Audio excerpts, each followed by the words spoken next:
السلام علیکم، welcome to حقیقت نامہ۔ میرا نام سید سعد شاہ ہے۔ گھر کے تمام لوگ ایئر کنڈیشن کمروں میں آرام کر رہے تھے۔ باہر سخت لو چل رہی تھی، جھلسا دینے والی لو۔ اس نے اداسی سے کھڑکی کھولی اور لو کا تھپیڑا جیسے انتظار ہی کر رہا تھا۔ ایک زناٹے دار تھپڑ اس کے گال پر پڑا اور اس کا گلا تمتما گیا۔ اس نے جلدی سے کھڑکی بند کی۔ میرے خدا، کیسی شدید لو چل رہی ہے، اس نے سوچا، اور چٹخنی لگا کر واپس اپنے بستر کی طرف چل پڑی۔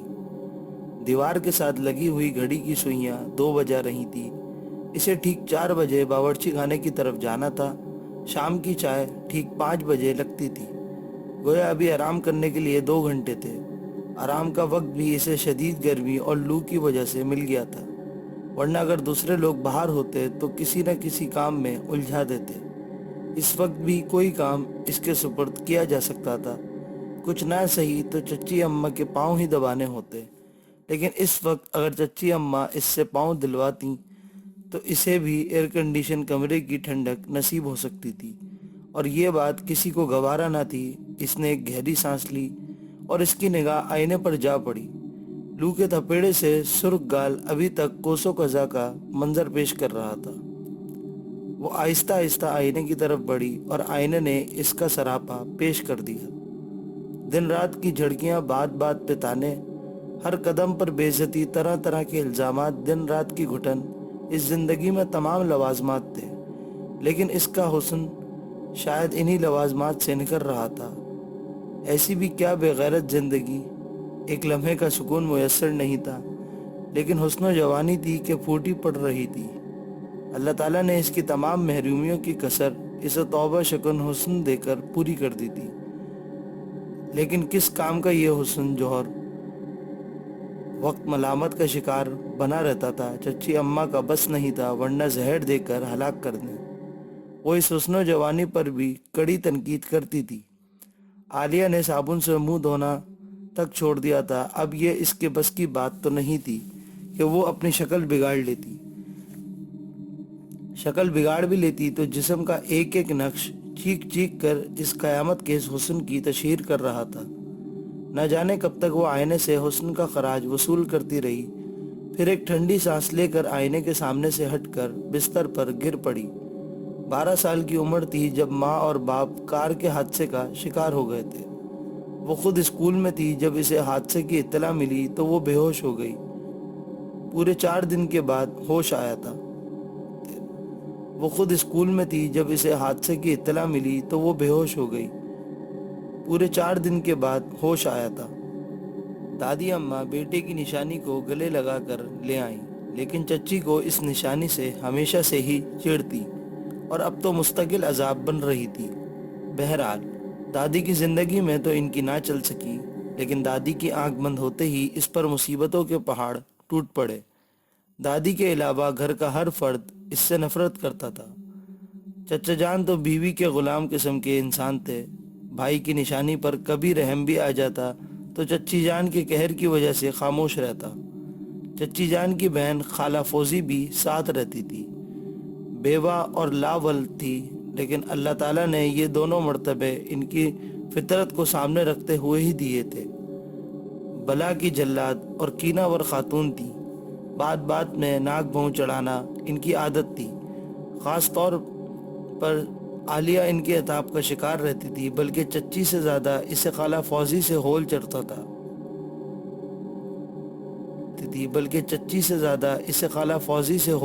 تھا۔ بچپن میں شمسہ اور عظمیٰ تو ٹھیک رہیں، لیکن جوانی آئی تو عالیہ کے مقابلے میں بری طرح احساس کمتری نے ان کے دلوں میں عالیہ کے لیے نفرت پیدا کر دی۔ عالیہ کا معمولی لباس، اس میک اپ سے عاری چہرہ ان کے 1000 میک اپ زدہ چہروں سے کہیں بڑھ کر حسین تھا۔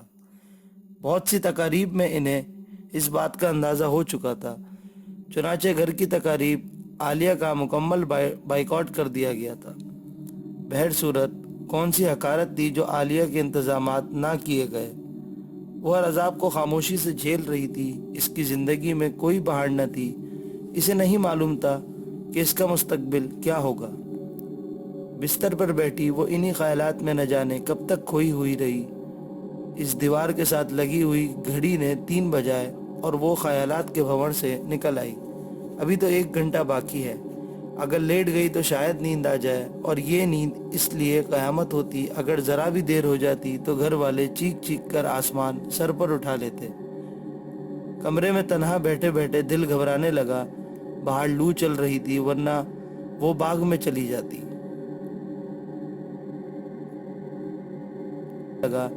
باہر لو چل رہی تھی ورنہ وہ باغ میں چلی جاتی۔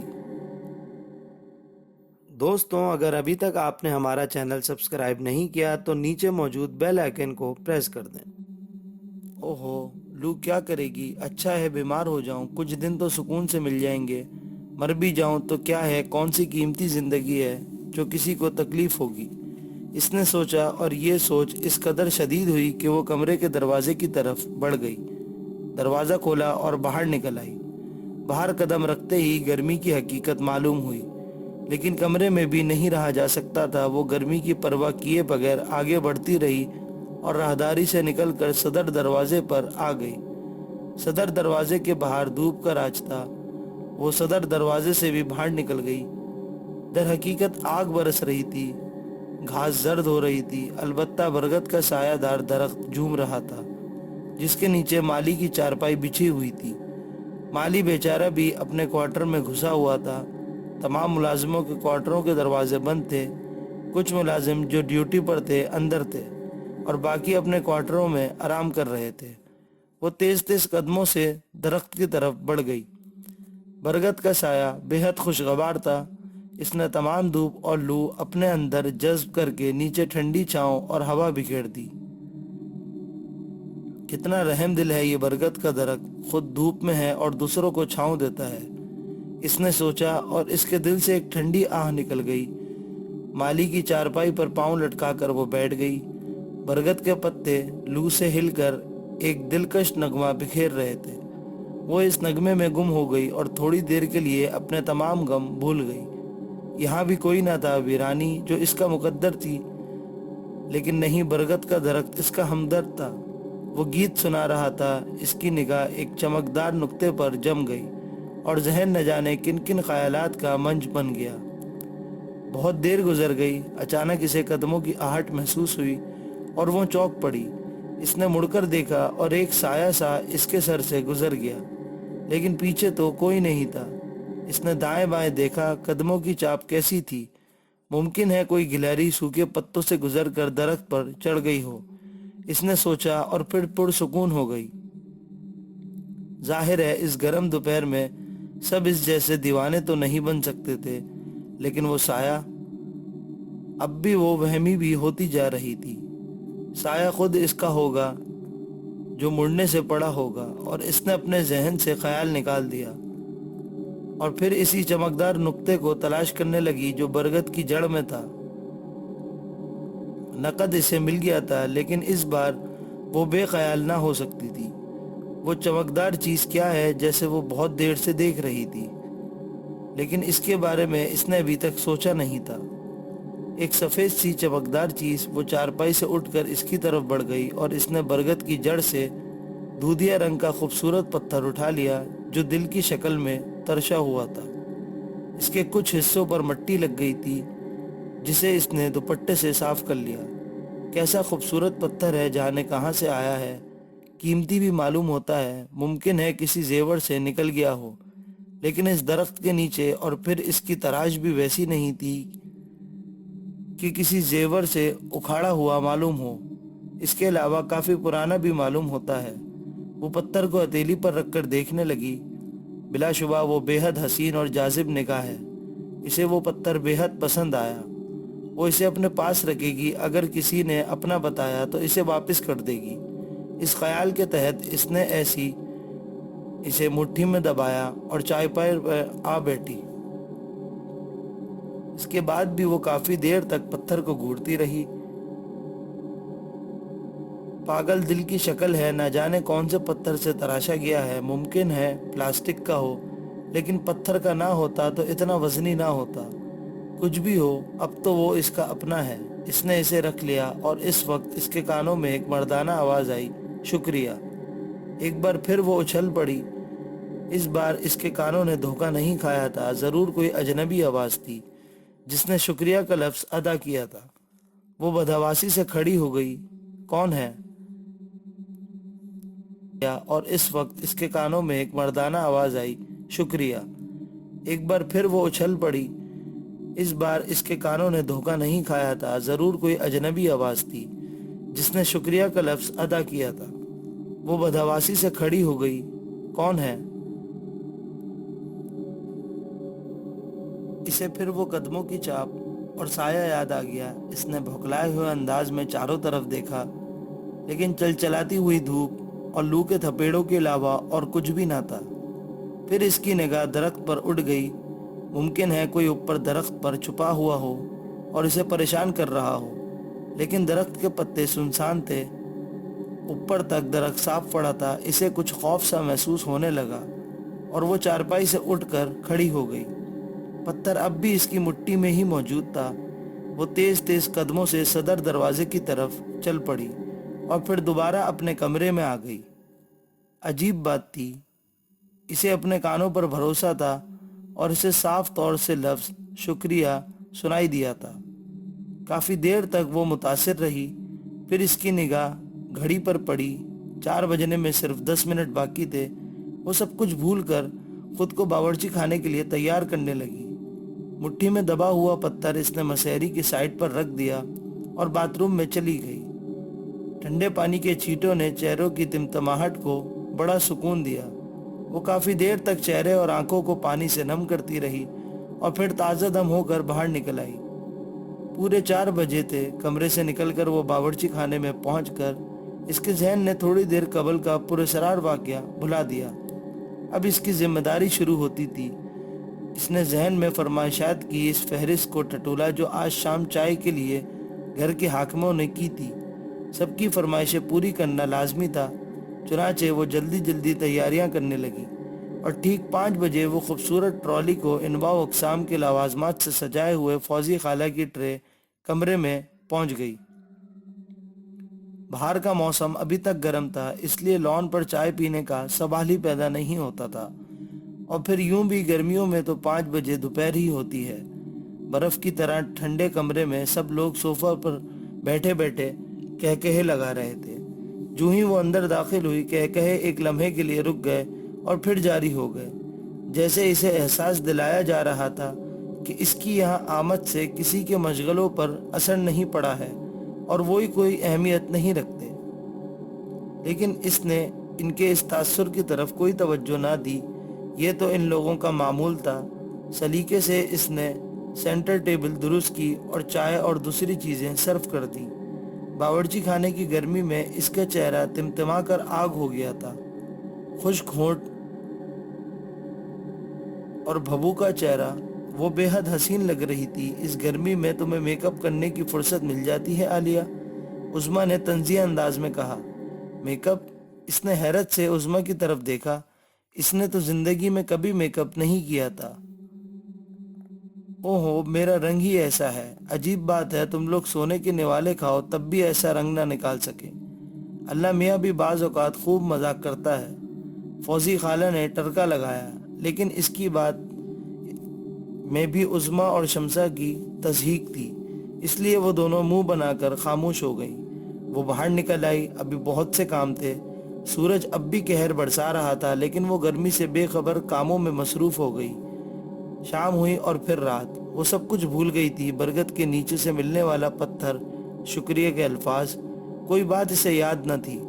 11 بجے سب کے خواب گاہوں میں گھس جانے کے بعد اسے فرصت ملی اور وہ اپنے کمرے کی طرف چل دی۔ کمرے میں پہنچ کر اس نے گہری گہری سانس لی۔ دن بھر کی تپش کے بعد کمرہ اب بالکل ٹھنڈا ہو چکا تھا اور وہ خاموش مسحری پر بیٹھ گئی۔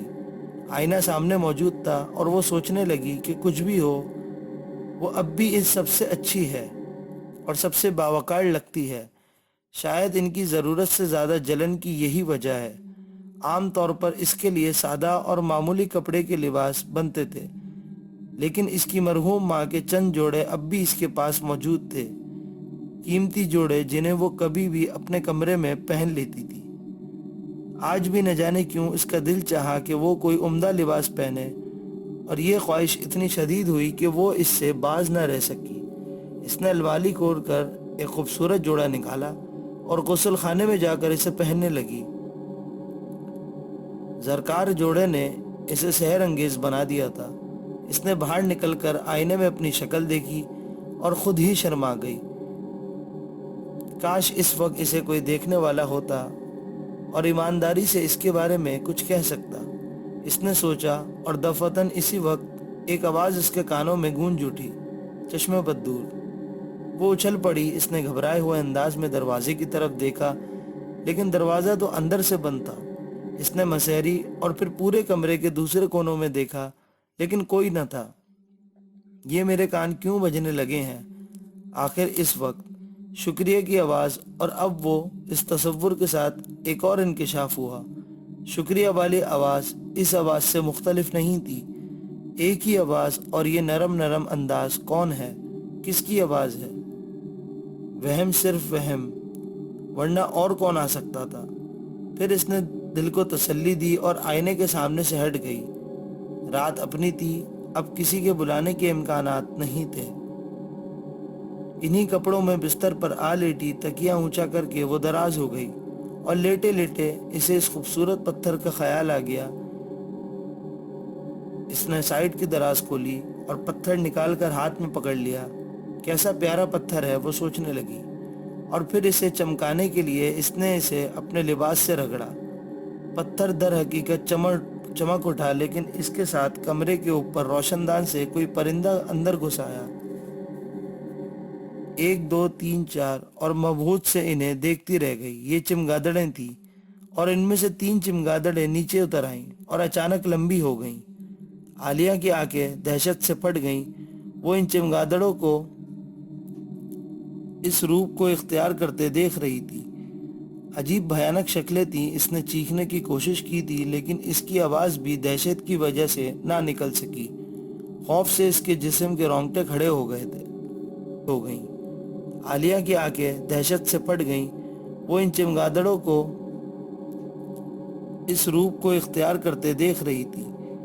عجیب بھیانک شکلیں تھیں۔ اس نے چیخنے کی کوشش کی تھی، لیکن اس کی آواز بھی دہشت کی وجہ سے نہ نکل سکی۔ خوف سے اس کے جسم کے رونگٹے کھڑے ہو گئے تھے۔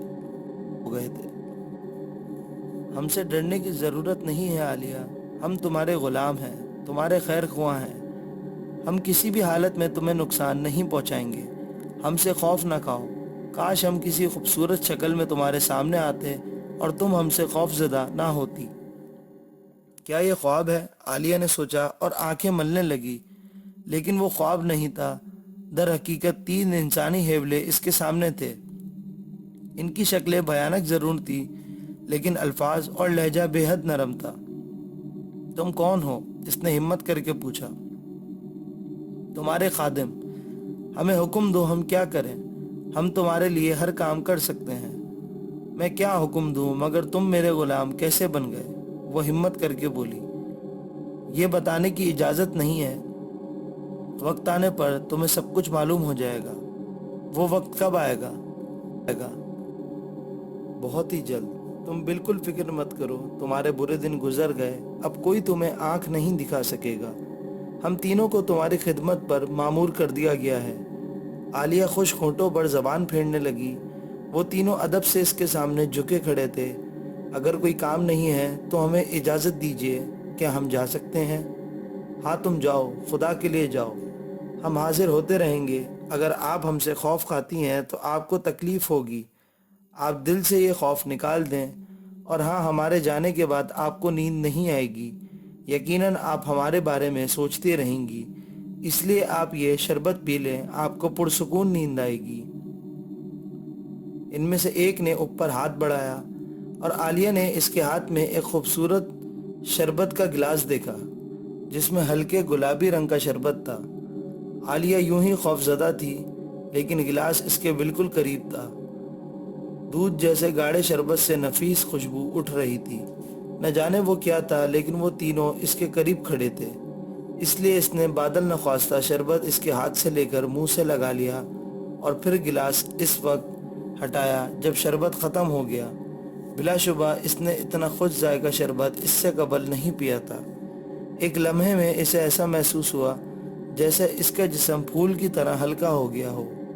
پورے جسم کی تھکن گویا نچڑ گئی تھی اور پھر اس کی آنکھیں پراسرار انداز میں بند ہونے لگیں اور وہ گہری نیند میں چلی گئی۔ کیا ہو پورے جسم کی تھکن گویا نچڑ گئی تھی اور پھر اس کی آنکھیں پراسرار انداز میں بند ہونے لگیں اور وہ گہری نیند میں چلی گئی۔